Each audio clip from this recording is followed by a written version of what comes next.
Thrithallur east ബൈപ്പാസിൽ foot over bridge തുറക്കണം. ജനങ്ങളുടെ ആവശ്യം ശക്തമാകുന്നു. തൃത്തല്ലൂർ ഈസ്റ്റ് ബൈപ്പാസിലെ പണി പൂർത്തിയാകാതെ കിടക്കുന്ന ഫുട് ഓവർ ബ്രിഡ്ജ് എത്രയും വേഗം സഞ്ചാരയോഗ്യമാക്കണമെന്ന ആവശ്യം ശക്തമാകുന്നു. വാടാനപ്പള്ളി തൃത്തല്ലൂർ ഏഴാങ്കല്ലിൽ നിന്ന് ബൈപ്പാസ് മുറിച്ചു കടക്കുന്ന കിഴക്കേ ടിപ്പു സുൽത്താൻ റോഡ് അടച്ചതിനെ തുടർന്ന് തൃത്തല്ലൂർ വടക്ക് കിഴക്കൻ മേഖലയിലെ കാൽനട യാത്രക്കാരാണ് ഏറെ ദുരിതമനുഭവിക്കുന്നത്. തൃത്തല്ലൂർ സർക്കാർ ആശുപത്രി, 3 സ്കൂളുകൾ, മദ്രസ, റേഷൻ കടകൾ, സഹകരണ സംഘം ആരാധനാലയങ്ങൾ, വ്യാപാര സ്ഥാപനങ്ങൾ എന്നിവിടങ്ങളിലേക്ക് പോകുന്നവരുടെ യാത്രയാണ് ഏറെ പ്രയാസകരമാകുന്നത്.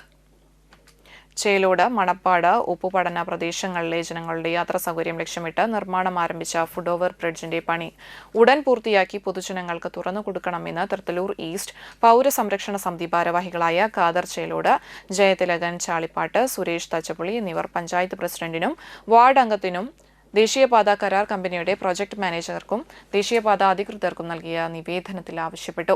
പാലത്തിന്റെ ഇരുവശങ്ങളിലുമുള്ള പ്രവേശന ഭാഗങ്ങളിൽ പുല്ലും കാടും വളർന്ന് ഇഴജന്തുക്കളുടെയും തെരുവുനായകളുടെയും താവളമായി മാറിയിരിക്കുകയാണെന്നും ഇവർ ചൂണ്ടിക്കാട്ടി.